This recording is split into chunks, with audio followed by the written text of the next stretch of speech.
और दिक्कत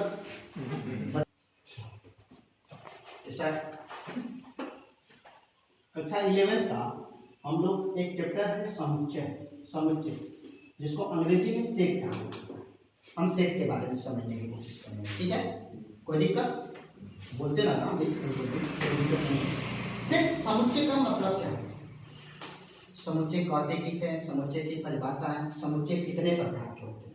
अब हमारा 11 का चैप्टर स्टार्ट हो रहा है, तो इम्पोर्टेंट है समुच्चय के बारे में जानना। अब यहाँ से हम लोग की गणित की नई प्रारंभिक की शुरुआत होगी, जो अलग टाइप की गणित देखने को मिलेगी, ठीक है? तो समुच्चय क्या है? समुच्चय का जो शाब्दिक अर्थ होता है वो होता है संग्रह से।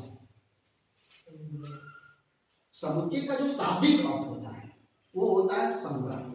जैसे फॉर एग्जाम्पल पुस्तकालय, वहां पे भी इकट्ठा की जाती है पुस्तकें। पुस्तकालय भी एक संग्रह, लाइब्रेरी जिसको कहते।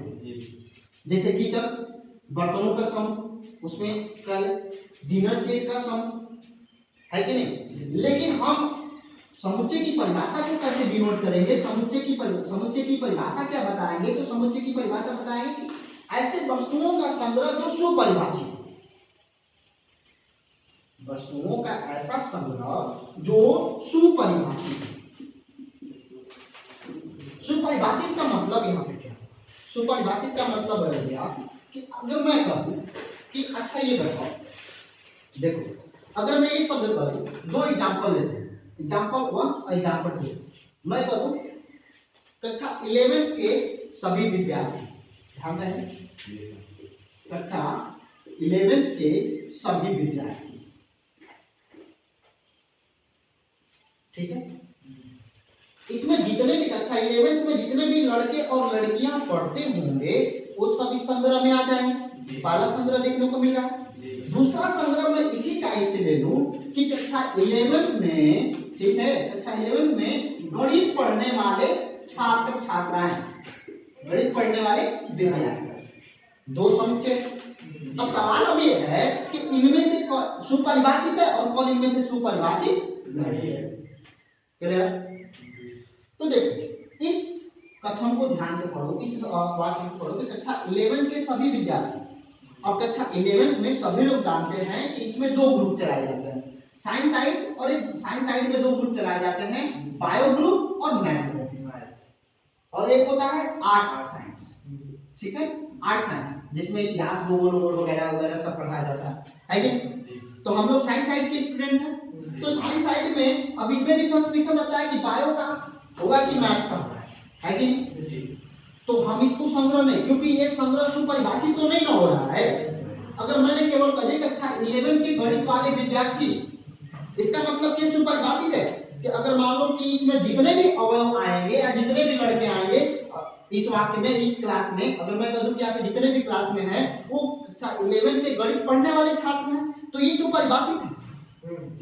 अगर मान लो कि मैंने इसको भी कर दिया तो ये भी हो जाएगा, हमारा गणित पढ़ने वाला छात्र ये भी हो जाएगा, ये भी हो जाएगा। मतलब यहाँ पे जितने भी स्टूडेंट बैठे हुए हैं वो सबके सब कक्षा 11 में गणित पढ़ने वाले छात्र हो जाएंगे।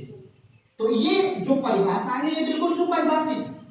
कहने का मतलब ये होता है सुपरिभाषित और ये होता है सुपरिभाषित नहीं। इसमें सस्पिशन है कि ये हमारा समुच्चय है कि नहीं। कोई दिक्कत? समुच्चय के बारे में समझ में आया? एक बार और इसी तरह से एक और उदाहरण, थोड़ा सा एक उदाहरण और क्लियर करते हैं। उदाहरण क्लियर ही करते हैं कि भारत की सभी नदियां,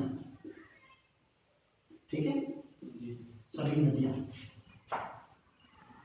जो पूरब से पश्चिम बहती है,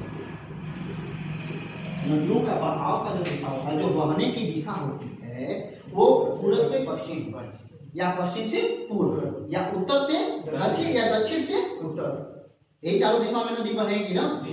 दूसरा एग्जांपल ले लेता हूं, बहुत सिंपल सा, कक्षा 11 का, ठीक है, 11 का सबसे, ठीक है ना, सबसे होनहार मतलब सबसे तेज विद्यार्थी, सबसे तेज विद्यार्थी, इसमें दो संग्रह है। भारत की सभी नदियां जो पूरब से पश्चिम बहती हैं, ये भी एक समुच्चय हो सकता है कि नहीं? जैसे गंगा, राप्ती, झेलम, घाघरा, इस तरह की तमाम नदियां हैं जो पूरब से पश्चिम बहती हैं, है कि नहीं? तो हम देखेंगे कि इसमें कौन कौन सी नदियां हैं, तो जो भी नदियां होंगी वो हमारे एक समुच्चय का काम करेंगे, ठीक है। लेकिन अगर जैसे मान लो कि मैं ये कह दूं कक्षा 11 के सभी ऐसे विद्यार्थी जो सबसे तेज विद्यार्थी हो, इस तरह का संग्रह। अब ये देखो एक बात, ये हमारे पास ऐसा कोई पैमाना नहीं, ये समुच्चय नहीं होगा। ये हमारा समुच्चय है, ये भी हमारा समुच्चय है, लेकिन ये समुच्चय नहीं है। तो ये समुच्चय क्यों है? क्योंकि इसमें फिक्स है कि पूरब से पश्चिम की तरफ नदियां बहती है। अगर इसमें एक भी ऐसी नदी आ जाएगी जो पश्चिम से पूरब बहती है, तो वह इस समुच्चय में, इस भारत की नदियों के समुच्चय में नहीं आएगी। वो सिर्फ या समुच्चय नहीं कहा जा सकता। कोई दिक्कत? मैंने कहा कक्षा 11 के तेज विद्यार्थियों का संग्रह। तो हम तेज विद्यार्थी, हम ये कह सकते हैं कि फलाना लड़का जो है सबसे ज्यादा तेज। हमारे पास कोई ऐसा यंत्र है कि हम उसके दिमाग की बुद्धि की क्षमता को हम माप सकते हैं, उसके दिमाग की क्षमता को माप सकते हैं, उसकी कैपेसिटी कितनी माप सकते हैं? ऐसा कोई दिमाग है? ये कोई नहीं कर सकता कि ये तेज है, ये तेज है, ये तेज नहीं। ये हो सकता है कि मान लो कि ये हो सकता है कि जैसे रवि जो है ये मैथ में तेज है, तो ये हो सकता है कि ये इंग्लिश में कमजोर हो, है कि नहीं? जो लड़का गणित में कमजोर हो सकता है कि वो अंग्रेजी में तेज हो, है कि नहीं? किसी एक सब्जेक्ट में तेज होगा या सभी सब्जेक्टों में तेज होगा। लेकिन ऐसा कोई हमारे पास यंत्र नहीं है जिससे हम ये बात कह सके कि जो लड़का जो है सबसे तेज है। तो इसका मतलब कि हम इस तरह का कोई संग्रह नहीं बना सकते, है कि नहीं? संग्रह के बारे में हमने देख लिया।